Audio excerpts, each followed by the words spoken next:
Bonjour, c'est Fabien. Dans cette vidéo, nous allons voir comment se connecter à son serveur d'hébergement avec SSH. Autrement dit, une connexion entre notre ordinateur en ligne de commande vers notre serveur d'hébergement sur lequel on va pouvoir effectuer des manipulations. Alors pour ça, on va utiliser un petit outil. Alors sur Windows, généralement, on va utiliser un petit outil. Sur Linux, on a déjà dans la ligne de commande la possibilité de le faire.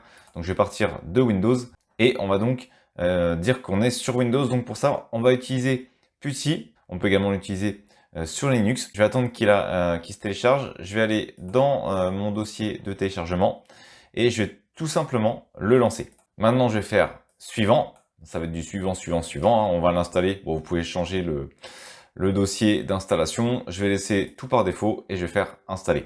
Et donc on patiente le temps que l'installation soit terminée. J'ai décoché, j'ai pas besoin de lire le fichier, donc je vais faire terminer. Maintenant, je vais tout simplement lancer PuTTY. On peut aller directement dans la recherche et je vais faire PuTTY. En recherchant PuTTY, ça va directement m'afficher l'application. Donc je vais cliquer dessus. Et donc ça ressemble à ça au niveau de cette dernière. On va tout simplement devoir renseigner les informations. Vous allez voir, c'est relativement simple. C'est comme une connexion FTP. Donc première chose, il faut bien entendu avoir un compte permettant de se connecter. Donc je vais retourner ici, je suis sur Infomaniac. Donc je vais retourner ici au niveau de mon hébergement web. Je vais retourner ici au niveau de l'hébergement web sur Mutualiser. Et dans Mutualiser, j'avais ici la possibilité d'aller sur l'onglet FTP SSH et donc de créer un nouvel utilisateur. Donc c'est ce que j'avais fait notamment pour la démonstration pour se connecter avec FileZilla. Donc sinon, il suffit de faire ajouter. On peut lui donner un nom, on va dire utilisateur 2.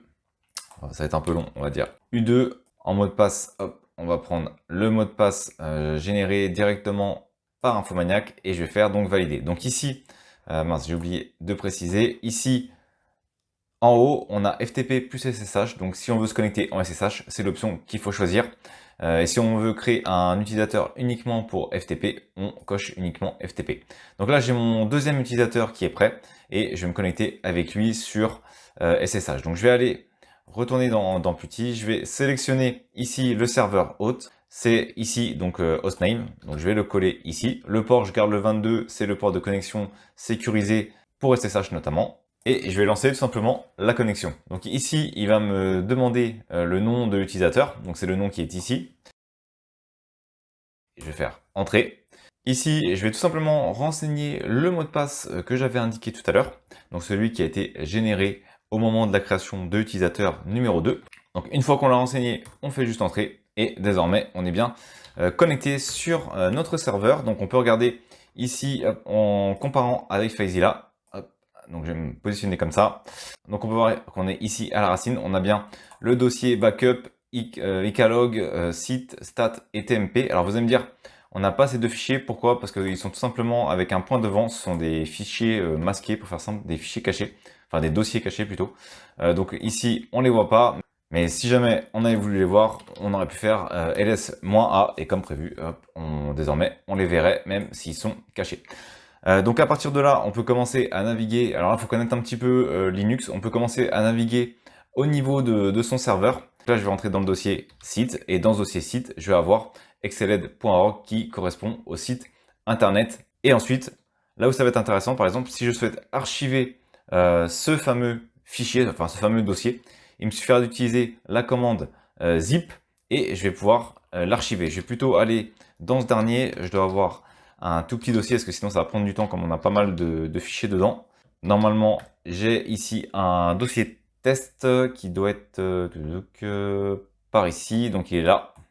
Et donc je vais tout simplement le compresser et on va dire par exemple zip-r puisque c'est un dossier, donc on utilise l'option "-r" et on va faire test.zip à partir du dossier test. Donc là, la commande, ça veut dire tout simplement de transformer le dossier test en archive test zip et on va faire entrer. Et comme prévu, désormais, ça a bien créé mon archive, ça a ajouté les différents éléments qui se trouvaient dans le dossier test. On va vérifier ça tout de suite. On peut aller se connecter directement ici et normalement on devrait avoir mon archive qui se trouve bien ici, test.zip. Et si je le souhaite, eh bien désormais je peux récupérer mon archive et la récupérer directement sur mon ordinateur. Alors ça, c'est particulièrement utile, notamment si on a des gros sites avec énormément de fichiers.